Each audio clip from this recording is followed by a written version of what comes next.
$260,000. That's how much you raised to support the American Heart Association and their fight against heart disease. Last week, the 2026 CSRA Heart Ball brought together more than 200 community leaders, volunteers, and heart disease survivors. Between a silent auction, dinner, and a live auction, organizers raised an impressive total, just over $260,000. Rosanna Halliburton served as Master of Ceremonies. Organizers had hoped to raise $100,000, which made the final vote total a bigger success than expected. The funds will support the American Heart Association's work in research, advocacy, and treatment of heart disease. And in other news, you can also earn Girl Scout cookies for your blood donation. Starting Monday, the Shepherd Community Blood Center is teaming up with the Girl Scouts of Historic Georgia. If you donate blood between Monday and Friday, you will earn 2 free boxes of Girl Scout cookies, any flavor that you want. This is the first time these two local organizations have teamed up, and again, this is running from Monday the 16th through Friday the 20th. And of course, we'll be there, the Girl Scouts will be there, ready to help out if 2 boxes aren't enough. Bird watching forecast calling for a cold start early on this morning, near freezing at 8 o'clock. We're into the 60s by 1, mid-60s for the afternoon. Beautiful morning at the lake this morning. Here's your lake forecast for you Saturday. We're talking about 64. Southeast winds at 5 to 10 today. A little breezy and rainy for tomorrow. Lake level there at 323.4. Here is your 7-day forecast. A good old-fashioned rainy day tomorrow. We do need the rain even if it is on a weekend. We'll be mainly rain-free for the week ahead and feeling like spring by Tuesday, Wednesday, Thursday, and Friday. In fact, by the end of the week, high temperatures not too far from 80 degrees. We'll be right back. The Boomsticks Bet. Thanks, Chris. And in just a few weeks, on the 23rd, the Richmond County School Board will vote on the future of Josie High School. This comes after 3 public input meetings where the district outlined plans to consolidate schools and close Josie down for good. Under the plan, the school will be closed and eventually torn down to make way for a new career center. At all 3 meetings, parents, students, and alumni have spoken out, expressing concerns about the future of their beloved school. As your Audrey DeKerber reports, those worries remain even after the last meeting. Parents and alumni have been voicing their opinions about any potential changes that could be coming to the Richmond County School District. But now it's all up to the board, who says no official decision has been made yet. We have a great legacy, and we do not want the legacy to be lost. They graduated from Josie in 78 and 71. We applaud all of the changes, but we want them to understand also that they have a heritage that has been wonderful, and it needs to be maintained. The school board has had multiple meetings for public comment, asking questions about school zoning, the name of the potential future career center, impacts on children with special needs, ROTC and Air Force programs, and how to give students more resources while in school to better prepare them for graduation. Out of everything everyone said, it was don't change the name and keep our kids together. Suggestions they are taking very seriously, encouraging anyone from parents to alumni to join the naming committee. The one thing that we find with our students, we have heard it, I've heard it since I first moved here, that there's nothing in Augusta. We have to leave to find a job.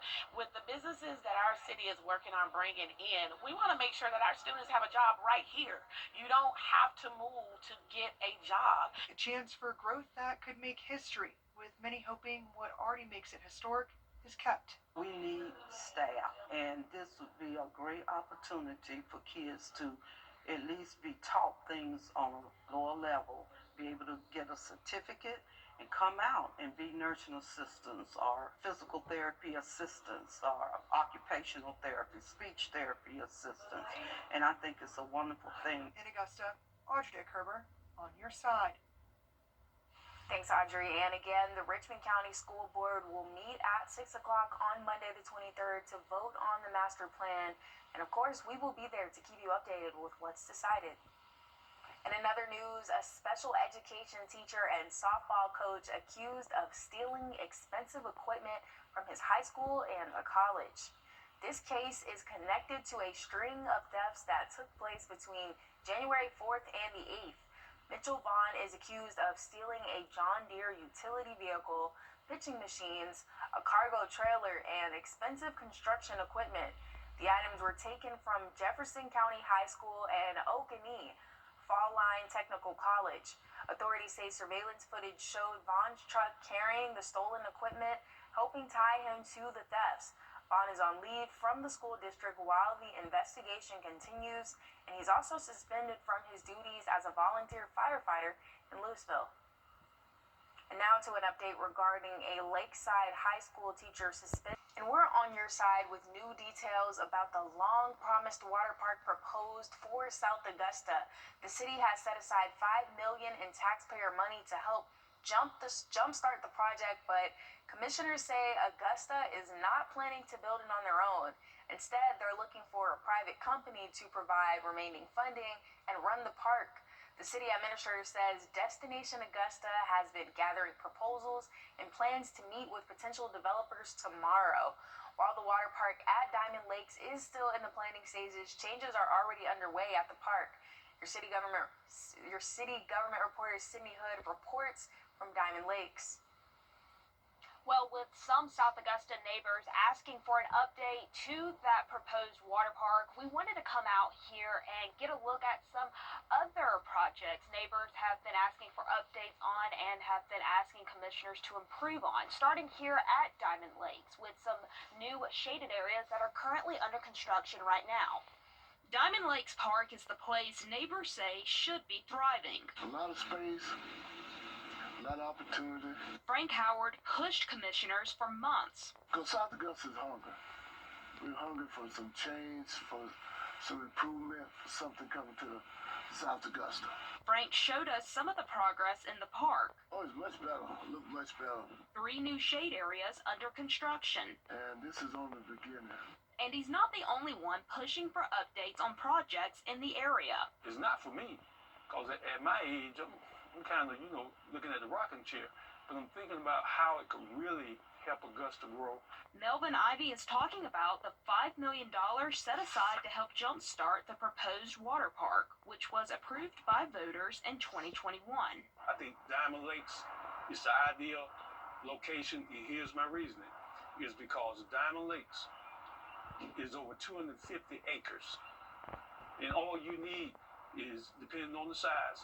The water park is still in the early planning stages, and neighbors hope that means they'll see movement soon. We're looking forward to the water park, but don't, like on the menu, don't tell us that we have steak on the menu when we wind up with bologna. So if you're gonna bring a water park over here, bring a water park that's gonna be satisfactory to everybody in South Augusta.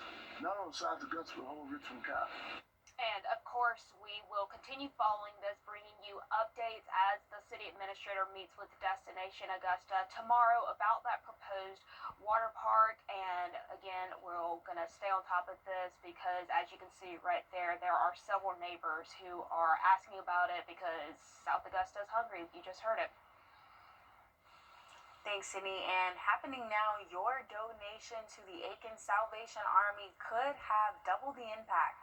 There's a $200,000 matching gift challenge made possible by Rob and Pam Johnson.